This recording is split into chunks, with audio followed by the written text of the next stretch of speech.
Bonjour à tous les amis, c'est Sarge le chef, j'espère que vous allez bien. Bien, cette toute nouvelle vidéo, aujourd'hui on continue cette fameuse série de vidéos sur la guerre Russie-Ukraine. Après avoir expliqué les causes du conflit, après avoir expliqué pourquoi l'Ukraine tient toujours bon, après avoir écouté le témoignage d'Ukrainiennes et de Russes, nous voilà aujourd'hui dans la vidéo qui est peut-être la plus importante de la série.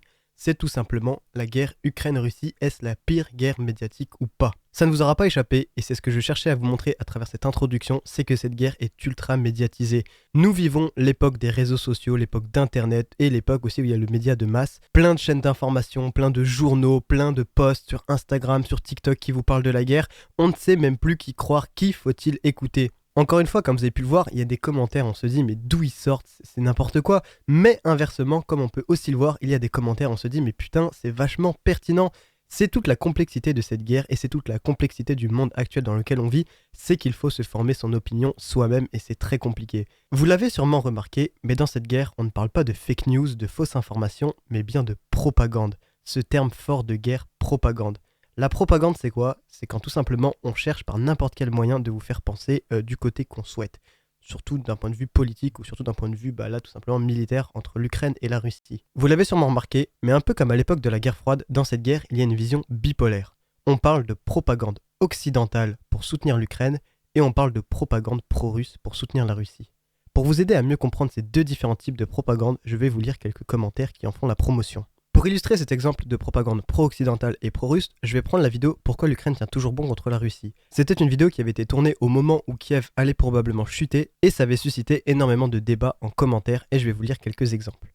Voici un exemple pertinent que je vous ai trouvé. D'après cette personne, la guerre éclair marche parfaitement pour la Russie, dans une semaine grand max c'est plié. Le commentaire date d'il y a un mois, donc à l'époque on était en mars 2022. Maintenant nous sommes le 19 avril, on voit que l'Ukraine tient toujours bon. Au-delà de voir si c'était une analyse ou pas de la personne, on voit quand même qu'il y a une sacrée influence russophone. Pourquoi? Tout simplement parce que selon lui, la guerre éclair marche parfaitement, c'est-à-dire que comme l'énonce Poutine, le plan se déroule comme prévu. Or, on voit bien que donc un mois après, la Russie a retiré ses forces pour se concentrer à l'Est. Ça ne veut pas dire que c'est un échec pour la Russie, attention, mais ça veut dire que le plan a été modifié. Nous avons Riri ici qui nous dit que c'est du gros caca, que la Russie en sortira bien plus forte de cette guerre, la France est encore plus faible, l'Europe encore plus divisée et dans les mains des USA.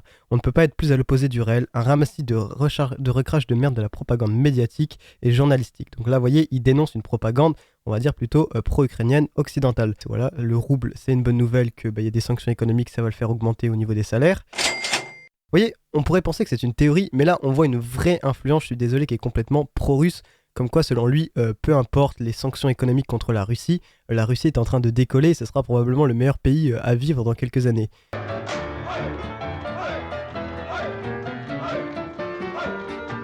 L'Ukraine sera pliée d'ici le 30 du mois de mars. Vous voyez, encore une fois, là, c'est un pronostic, c'est pas vraiment une propagande, c'est juste l'avis de la personne qui le donne. Autre exemple très fort de la propagande russe, ouais c'est ça, t'as raison, il n'y a pas de nazis en Ukraine, mon cul, vous êtes des racistes, vous êtes une armée de criminels, d'assassins, Poutine a raison, le pire c'est que vous avez ramené le nazisme en Europe et bientôt en France. 1 Liter Milch, 3 Eier, 90 Gramm Butter, Salz. Donc là, vous voyez, il appuie complètement la thèse de Poutine, encore une fois, sans prendre le recul nécessaire sur la situation.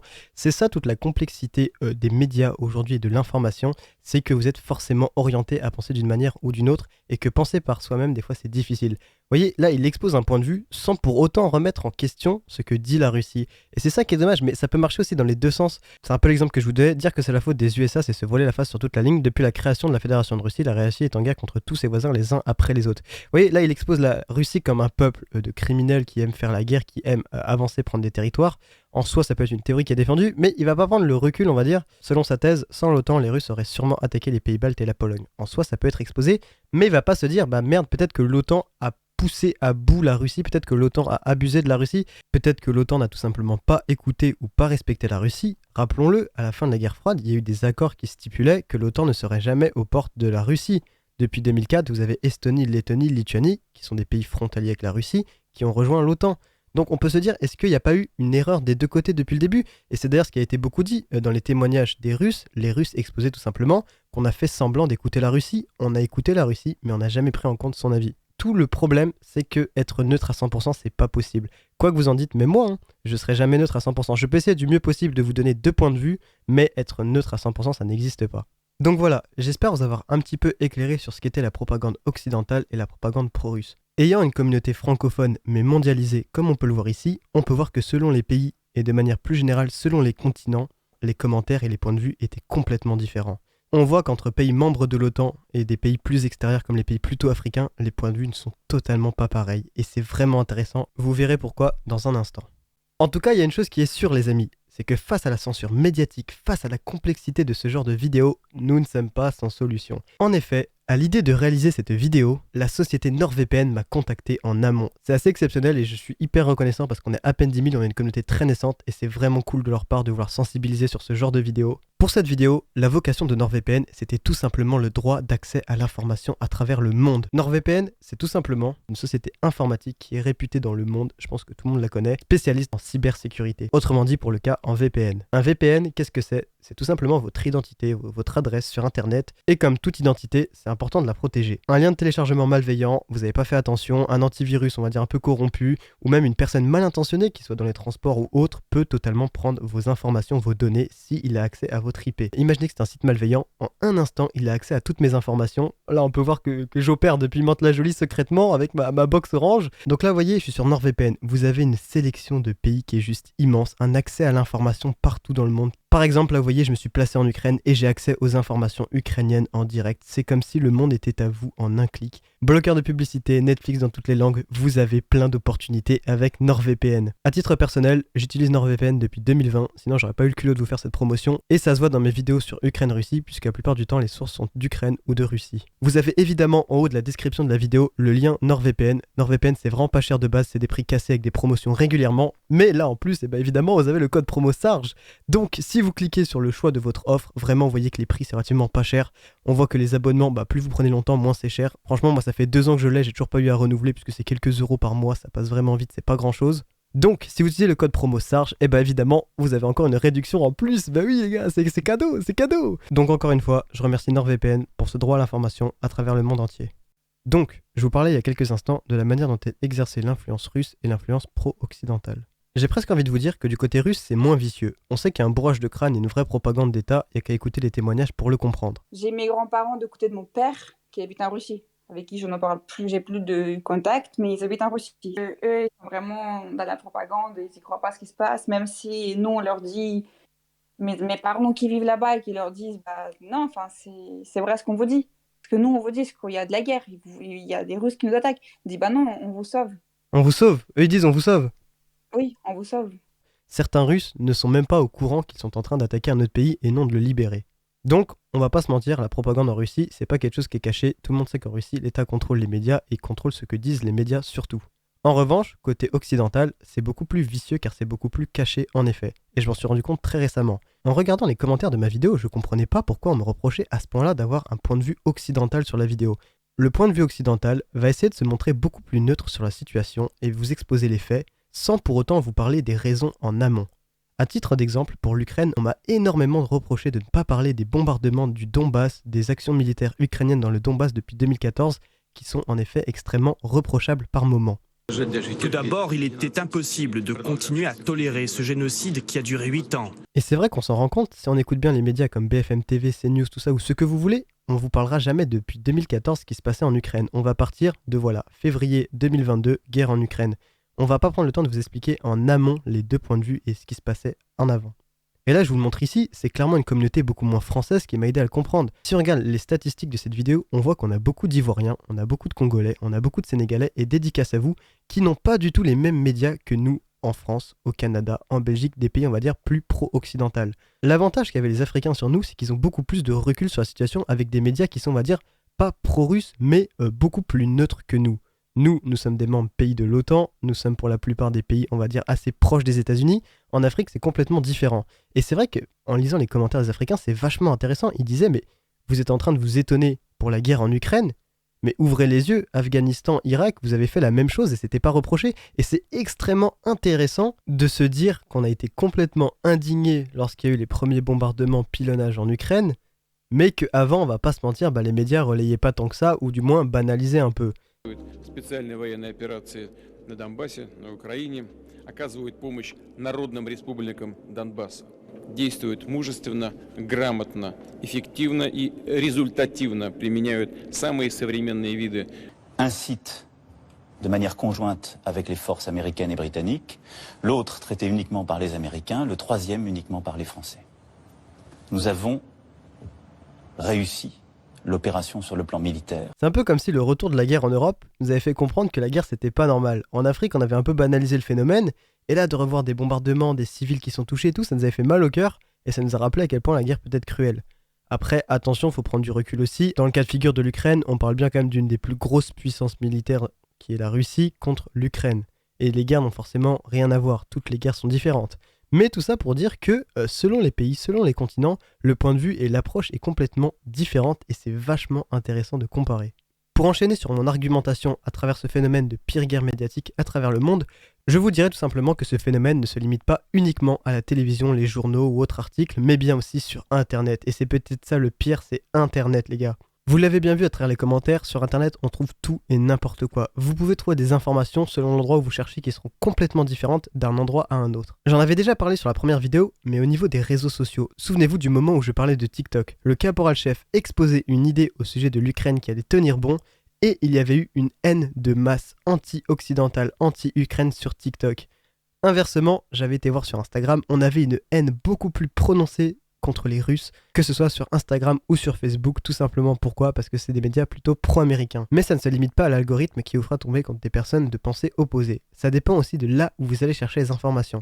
À titre d'exemple, là vous voyez, je suis sur un groupe Facebook Partageons les informations de Russie. En soi, ça peut être intéressant, peut-être qu'on pourra avoir des points de vue russes différents et tout, mais là, on est dans un vrai appareil à propagande, c'est un truc impressionnant, je vais vous montrer.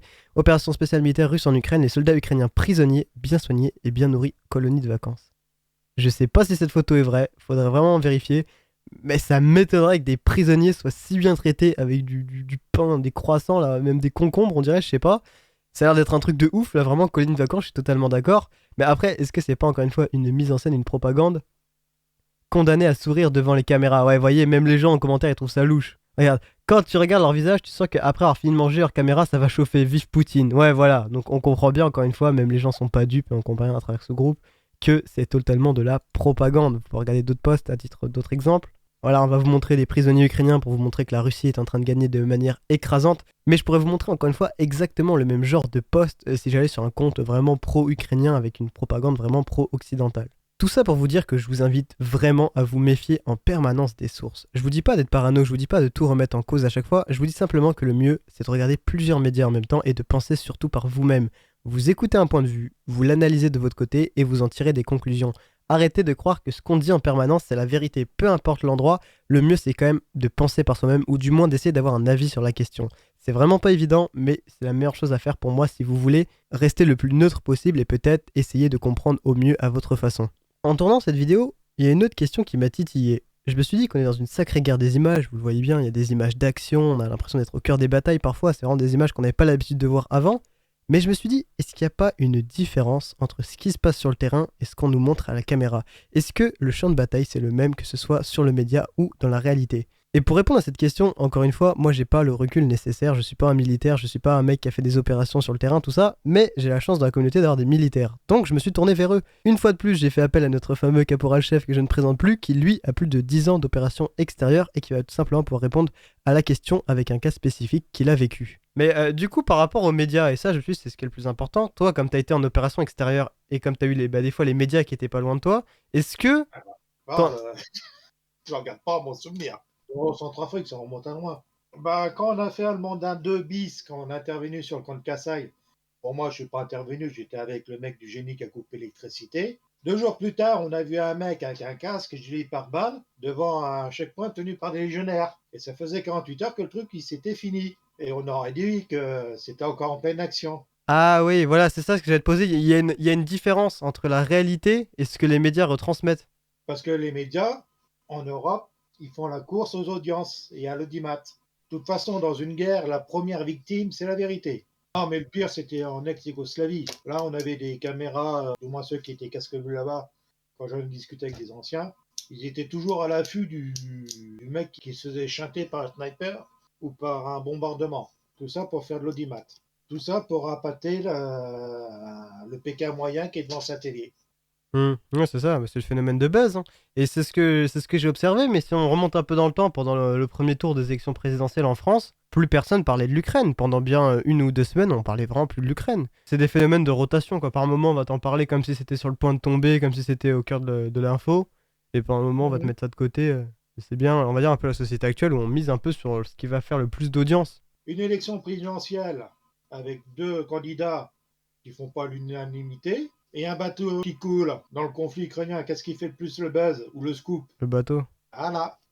Ah, donc c'est bien du Parce phénomène. qu'il n'y a pas un bateau ne coule pas tous les jours non plus. Hein. Ça tombe bien qu'à ce moment de la vidéo, on en arrive à parler de ce fameux bateau russe. Je pense que vous en avez tous entendu parler, ça a été l'actualité ces derniers temps. Il s'agit d'un croiseur russe nommé le Moskva qui aurait été coulé soi-disant par les Ukrainiens. Les Ukrainiens se sont félicités d'avoir coulé le bateau à l'aide de missiles. Immédiatement, les Russes ont rejeté la thèse en assurant qu'il ne se passait rien.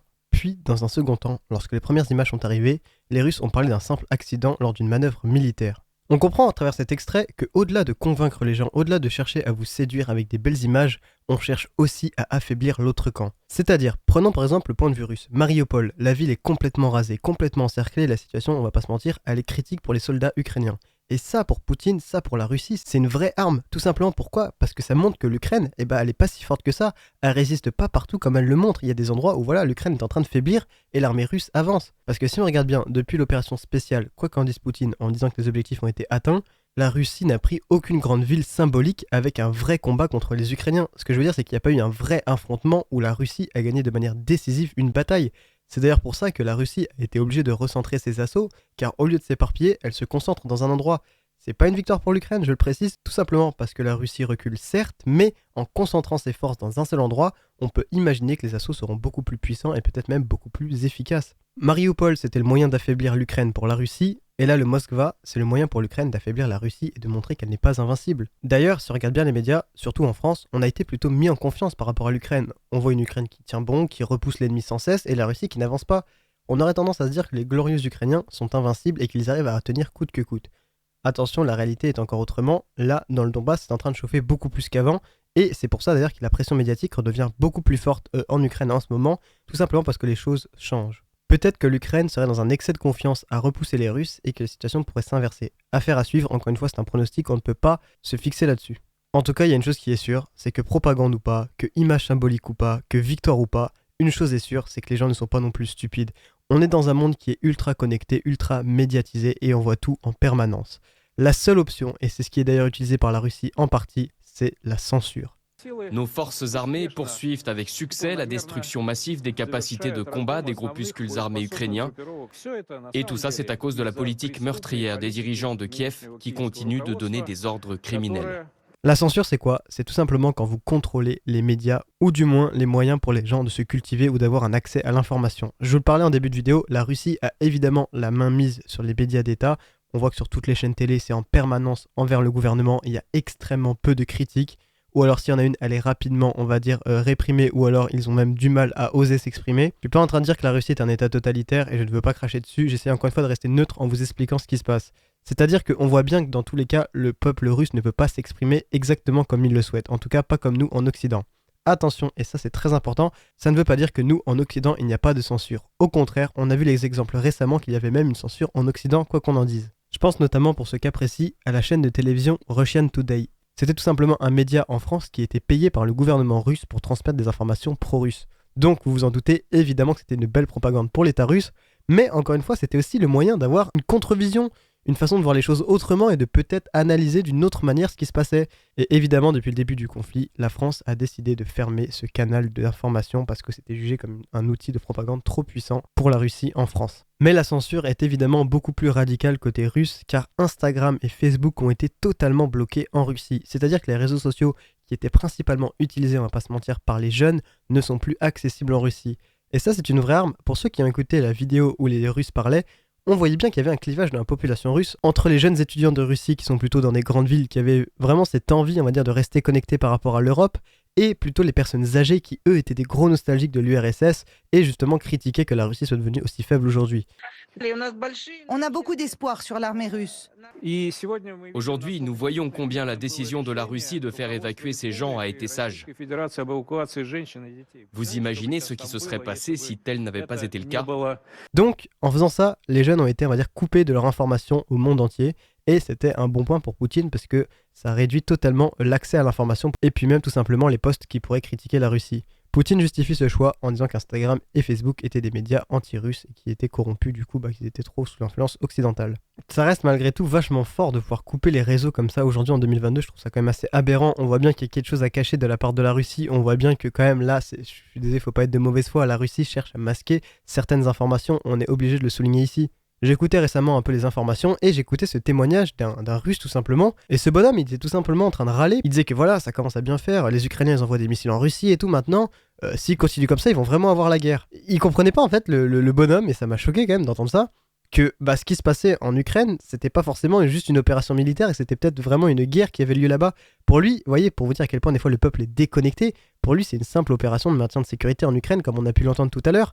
Et le fait que là ils se prennent un missile en Russie, mais il se dit, mais merde, les Ukrainiens c'est vraiment des terroristes, ils veulent vraiment qu'on leur fasse la guerre, au lieu d'une opération militaire comme on est en train de faire. Et on voit à quel point le peuple est déconnecté, parce que nous, quand on voit ces images-là d'immeubles détruits, de combats qui ont lieu, on se dit, bah oui, c'est une guerre. Mais si vos informations sont censurées, si vous avez accès à un seul média qui vous rabâche toute la journée que ça se passe bien, que ça avance, que l'opération se déroule comme prévu, que c'est juste du maintien de l'ordre, forcément, vous ne pouvez pas avoir une autre vision et vous ne pouvez pas avoir un autre point de vue. C'est toute la complexité pour les Russes.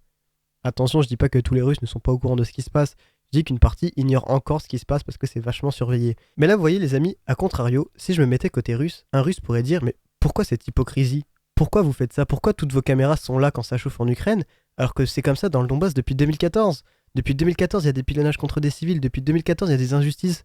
Pourquoi vos caméras n'étaient pas là? Pourquoi c'est maintenant, lorsque la Russie passe à une opération de grande échelle pour essayer de calmer la situation dans le Donbass, même si on voit bien que ça calme rien du tout et que c'est extrêmement grave ce qui se passe, pourquoi ça vous indigne alors que depuis 2014 c'est comme ça?